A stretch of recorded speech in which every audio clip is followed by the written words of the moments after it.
शांति, संतुष्टता हमारे अनेक व्यर्थ संकल्पों को शांत कर देती है। एक योग युक्त आत्मा का प्रमुख गुण है जो उसके जीवन से, व्यवहार से, चेहरे से, बोलचाल से दिखाई देगा, संतुष्टता। योगी अगर संतुष्ट नहीं है तो उसका मन अवश्य भटकेगा। कई सन्यासियों की बातें भी हम सुना करते थे। बहुत पैसा भी लोग उनके ऊपर चढ़ाते थे, लेकिन वो झोंपड़ी में ही रहे।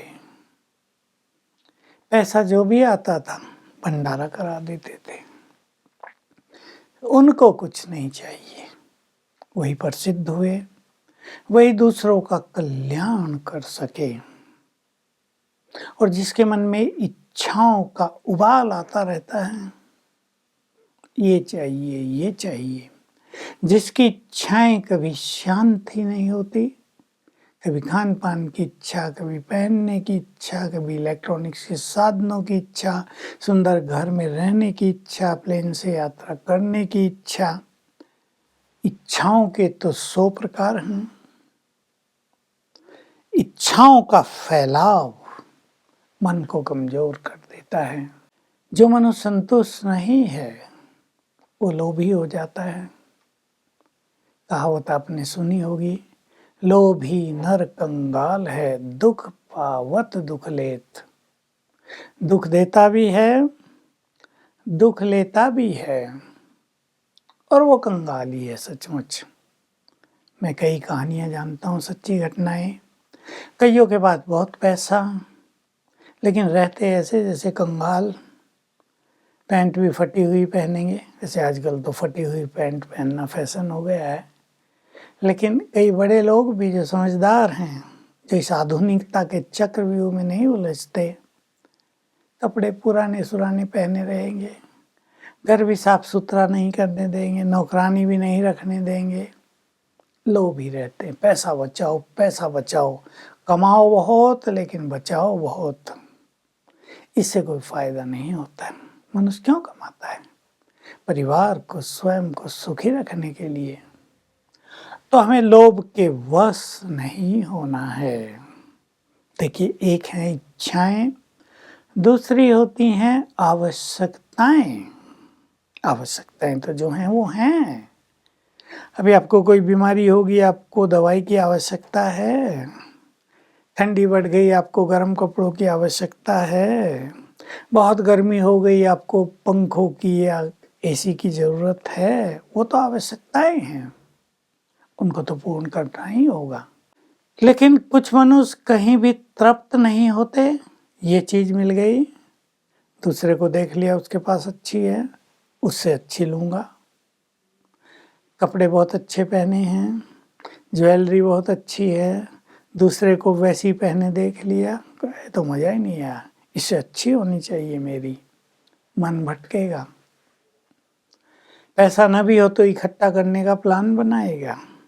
ऐसे लोग दूसरों को धोखा भी देते हैं, चीटिंग बहुत करते हैं, गलत तरीकों से धन कमाते रहते हैं। वो भी एक चोरी है। व्यर्थ संकल्पों का तूफान मन में रहता है। उन्हें पता नहीं होता कि वो बहुत सोच रहे हैं, लेकिन अगर वो अपने मन को एकाग्र करना चाहें तो नहीं कर सकते हैं। अनेक विद्यार्थी हमने देखे, भिन्न भिन्न कारणों से उनके मन की गति बहुत तेज हो जाती है तो चित्त शांत नहीं होता, एकाग्रता नहीं होती, पढ़ाई लिखाई भारी पड़ती है, टेंशन पैदा करती है। कोई भी कंपटीशन देते हैं तो बहुत मुश्किलात होती है, नौकरियां नहीं मिलती हैं। मैंने आज तक देखा जो व्यर्थ विचारों के शिकार बहुत हैं युवक युवतियां, उन्हें जॉब मिलने में बहुत देर होती है। सारा दिन निगेटिव सोचते हैं। कई तो बहुत होशियार हैं, पेपर बहुत अच्छा दिया, फिर भी निगेटिव सोचते हैं, पता नहीं ये होगा या नहीं होगा, रिजल्ट इतनी आएगी या नहीं आएगी, मुझे जॉब मिलेगी या नहीं मिलेगी। तो पहले ही निगेटिव होने से रिजल्ट पर इसका प्रभाव पड़ता है। इसलिए आज सभी अपने मन में संकल्प करें, जब हम भगवान के बच्चे बन गए, उससे हमें सब कुछ मिल रहा है, तो क्यों न हम उससे सब कुछ लें। ये संसारिक इच्छाएं, ये संसार की छोटी मोटी प्राप्तियां, ये तो युगों से हमारे साथ रही हैं। सतयुग में तो क्या क्या होगा हमारे पास, इतना ज़्यादा होगा कि कोई इच्छा ही नहीं होगी। हम इतने संपन्न और भरपूर होंगे, तो क्यों ना हम उस स्थिति की ओर चलें। तो लोभ पर ध्यान दें। ऐसा तो नहीं, बहुत कुछ होते भी हमारा लोभ समाप्त नहीं होता है, आत्मा संतुष्ट हो ही नहीं रही है।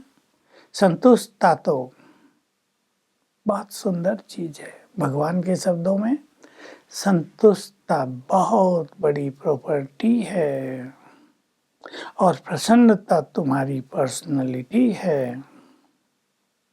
जो व्यक्ति लोभी है वो तो चक्रव्यूह में घूमता रहता है।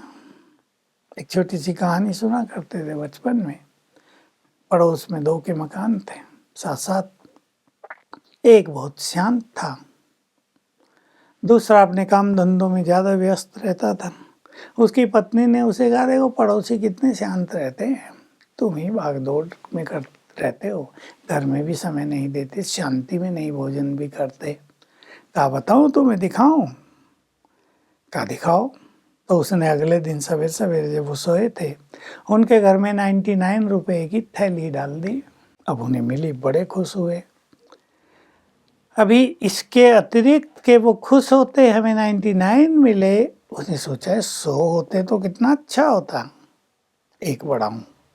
एक बढ़ाने के लिए उन दिनों 1 रुपया भी काफ़ी होता था। मेहनत शुरू कर दी, 100 हो गए। अब लोभ चालू हुआ कि 100 से क्या होगा, 200 तो होने चाहिए। चालू हो गया, 200 आ गए, 500 होने चाहिए। तो फिर उस पड़ोसी ने अपनी पत्नी को कहा, भी देखो मिलते हैं घर में, भाग दौड़ शुरू हो गई ना। ये लोभ है, ये मनुष्य को चैन से बैठने नहीं देता। और जो व्यक्ति इस लोभ के चक्रव्यूह में फंस गया, उसको बाहर निकलना बहुत कठिन होता है। केवल जो भगवान के बच्चे बन गए, जिन्होंने ईश्वरीय प्राप्ति के बाद अपने चित्त को शांत और संतुष्ट कर लिया, वे इस लोभ से मुक्त होकर अपने को शांत कर सकते हैं। तो चेक करेंगे, भगवान को पाने के बाद भी हम इस संसार से और क्या पाना चाहते हैं, जबकि वो स्वर्ग की राजाई हमारे लिए लेकर आया है, जबकि वो हाईएस्ट स्टेटस देने आ गया है। तो हम उसे छोड़कर किसके पीछे भाग रहे हैं? जो तृष्णाएं हैं, जहां से आत्मा तृप्त होगी ही नहीं, जो व्यर्थ संकल्पों को बहुत जन्म दे रही है। तो हम अपने स्वमान को बढ़ाएं। मैं भरपूर आत्मा हूँ, संपन्न हूँ, मैं तो दाता हूँ, देने वाली हूँ, इष्ट देव इष्ट देवी हूँ। मेरा दर्शन करके ही अनेकों की मनोकामनाएं पूर्ण हो जाती हैं। मुझे मांगने का हाथ तो फैलाना ही नहीं है। मैं अपने मन से इच्छाओं को कम करता चलता हूँ, कम करती चलती हूँ। एक लक्ष्य बना लें, धीरे धीरे आप 6 मास में अनेक इच्छाओं की गुलामी से मुक्त हो सकते हैं। तो कर्मेंद्रियों के रस भी समाप्त हो जाएंगे। और इस कारण जब इच्छाएं कम होंगी, जो हमें अच्छा नहीं बनने देती, जो हमारे चित्त को एकाग्र नहीं होने देती, जो हमें परमात्म सुख का अधिकारी नहीं बनने देती, वो कम हो जाएंगी। तो मन में सुंदर संकल्प उठेंगे, और हमारे मन में उठने वाले सुंदर संकल्प यही होंगे, मुझे तो भगवान से सब कुछ लेना है, मुझे तो स्वर्ग की राजाई चाहिए, इससे कम कुछ नहीं चाहिए। मैं तो नर से श्री नारायण, नारी से श्री लक्ष्मी ही बनूंगी, इससे कम पद मुझे स्वीकार नहीं, चाहे मुझे कितनी भी तपस्या करनी पड़े। इस तरह के सुंदर विचार उनके मन को नई दिशा देंगे, उमंग उत्साह में रखेंगे, व्यर्थ से मुक्त रखेंगे। ओम शांति।